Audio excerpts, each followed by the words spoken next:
For over a century, the American people have lived under a monetary framework that should have never become a permanent fixture.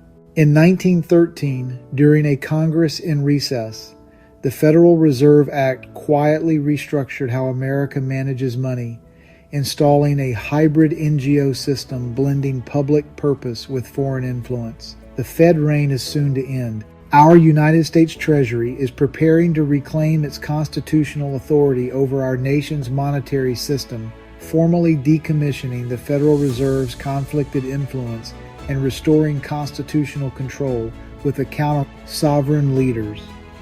This is not wild speculation.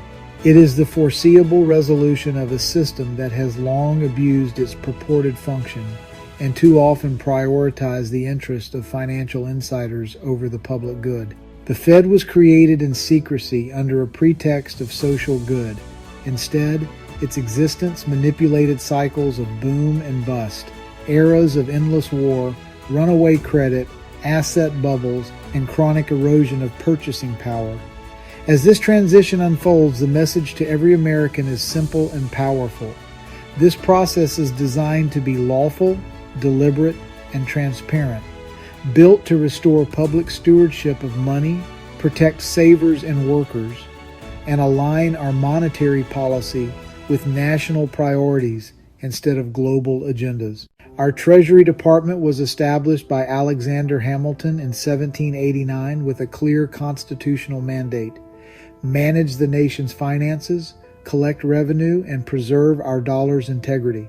For 124 years before 1913, Treasury-led monetary practices supported commerce, infrastructure, and expansion without any private central banking model. Today, that historical precedent is guiding our structured restoration. This transition is not sudden. It is being built through legislative, administrative, and technical steps in motion since 2017. Our Treasury's Office of Financial Research and Fiscal Service have expanded capabilities for macroeconomic analysis, payment systems, and securities management. New facilities and secure operations centers have been designed to support large-scale currency and debt administration. Treasury leaders are engaging with congressional committees, state regulators, and core market participants to map responsibilities and ensure legal continuity. Behind closed doors, no more oversight hearings, real DOGE audit provisions, and statutory frameworks being drafted to govern the handover. At the same time, our Treasury is establishing direct operational relationships with major banks, clearinghouses, and payment networks to replace abusive Fed functions. This groundwork demonstrates intentional planning, analysis, infrastructure, legislative backing, and cooperative engagement with the global financial sector to make restoration orderly and effective. The transition will follow a clear, phased process designed to maintain stability and confidence at every step. Phase 1.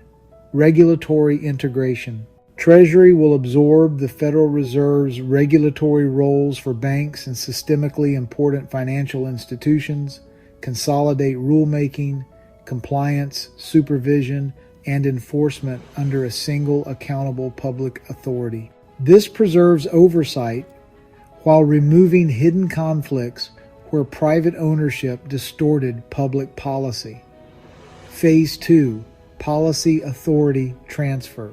Interest rate policy, open market operations, and money supply decisions will be reconstituted inside Treasury frameworks, overseen by officials answerable to our President and our Congress only. Decision procedures will be codified regular public reports, scheduled testimony, and predetermined emergency protocols to ensure clarity and prevent unilateral actions. Phase 3.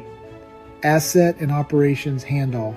The Fed's balance sheet, trillions in Treasury securities and other holdings will be transferred into Treasury management through transparent accounting and statutory mechanisms that avoid market disruption.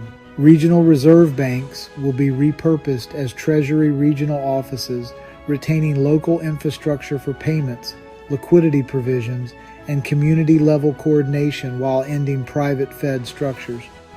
Phase 4. Personnel and knowledge retention. Current Federal Reserve staff with essential expertise will be offered roles within Treasury, accompanied by transition teams to carry forward institutional memory and operational know-how. Throughout each phase, backstop mechanisms will protect liquidity, including coordinated short-term credit facilities, temporary federal guarantees, and staged asset transfers to prevent abrupt market shocks. Importantly, communication will be continuous.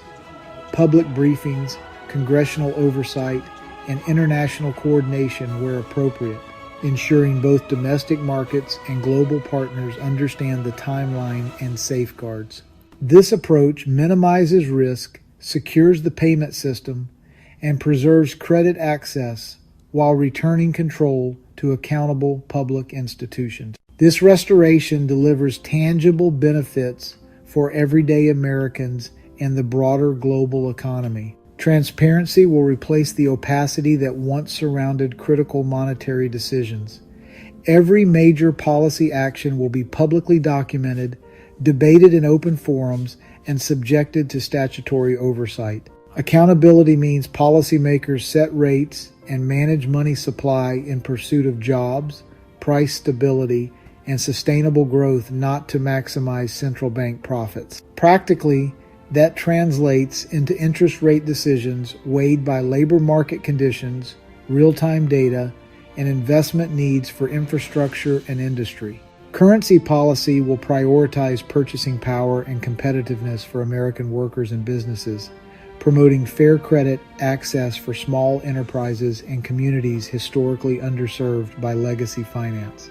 Internationally, many successful democracies operate with clear public control over monetary frameworks, combined with independent technical advice, a model blending public accountability with expert implementation.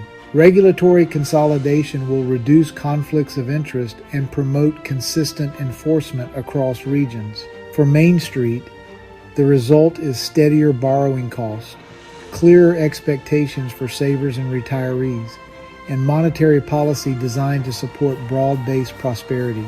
To address fear of disruption, the transition plan includes explicit legal safeguards, liquidity backstops, and phased implementation timelines, all communicated openly so markets, employers, and households can plan and adapt without panic. We the people deserve a monetary system that serves our interests, not private banking profits. This transition is about restoring constitutional stewardship of money and correcting a century-old structural error that diverted public monetary authority into hybrid, privately influenced NGO control.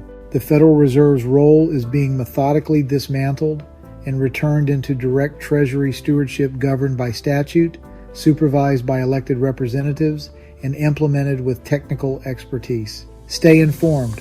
Follow congressional hearings, review Treasury briefings, and engage with local representatives to ensure accountability in every step. We stay engaged, voice our priorities for jobs, price stability, fair credit, and transparent economic governance. This is our country's financial future being reclaimed, returned where it began, nurtured under public oversight, and entrusted to policies that prioritize our needs. This change is coming, planned and deliberate.